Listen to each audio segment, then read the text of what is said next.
Hello दोस्तों, मेरा नाम है सईद अनवर और आप सुन रहे हैं जिंदगी नामा।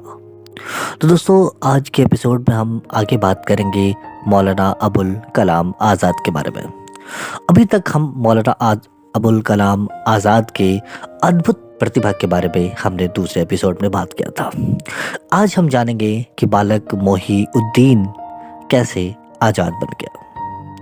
मोहीउद्दीन ने 10 से 12 वर्ष की आयु में ही उर्दू भाषा में कई कविताएं लिखी जो उस समय की प्रमुख साहित्यिक पत्रिकाओं में छपी।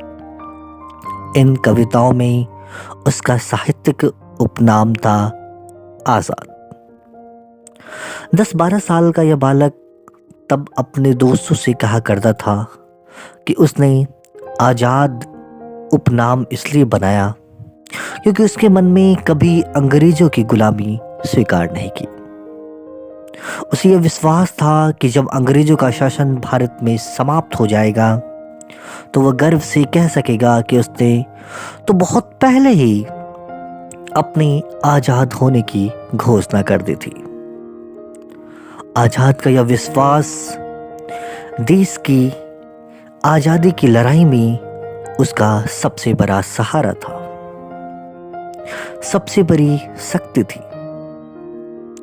लगभग 40 साल बाद आजाद का वह सपना साकार हुआ और भारत में अंग्रेजों के झंडे यूनियन जैक की जगह स्वतंत्र भारत का तिरंगा लहराया। आजाद शब्द की सार्थकता का एक और भी कारण था जो उस समय बीतने के साथ स्पष्ट हुआ। मोहीउद्दीन वैचारिक मामलों में भी आजाद रहे।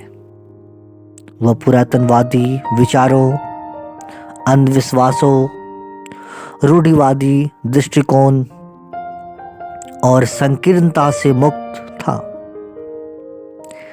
एक नई चेतना उसके मन में धीरे धीरे जगी थी जिसमें भारतीय, इस्लामी और पाश्चात्य दर्शन की उदार भावनाओं का समावेश था।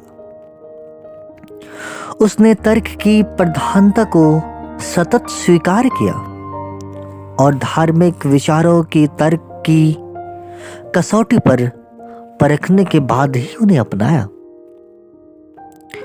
युवा आजाद के मन में देश की आजादी को प्राप्त करने की इच्छा बहुत प्रबल थी। 1905 में बंगाल विभाजन से वो बहुत दुखी था। इसका विरोध उसको राजनीतिक जीवन में सक्रिय बनाने में सहायक रहा। वह बंगाल के क्रांतिकारी आंदोलन से जुड़ा।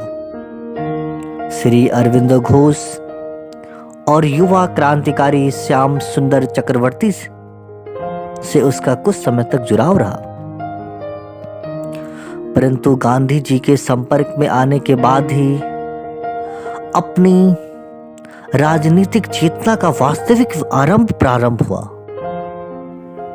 गांधी जी के अनुयायी बनकर आजाद ने शांतिपूर्ण सत्याग्रह और अहिंसात्मक प्रतिरोध का रास्ता अपनाया। इसी रास्ते पर चलकर देश को स्वतंत्रता प्राप्त हुई। तो दोस्तों, आज के एपिसोड में इतना ही।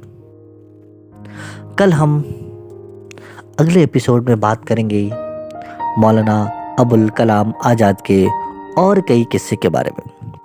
तो दोस्तों, हमारे इस वीडियो को जरूर लाइक करें, सब्सक्राइब करें और शेयर करें। तो दोस्तों, आपसे अलविदा लेते हैं इसी उम्मीद पे, इसी भरोसे पे कि हम आपसे फिर मुलाकात करेंगे अपनी बातों के जरिए, अपनी कहानी किस्से के जरिए, मौलाना अबुल कलाम आज़ाद की कहानी किस्सों के जरिए। तो दोस्तों, आप अपना प्यार बनाए रखें और आपसे अलविदा लेते हैं।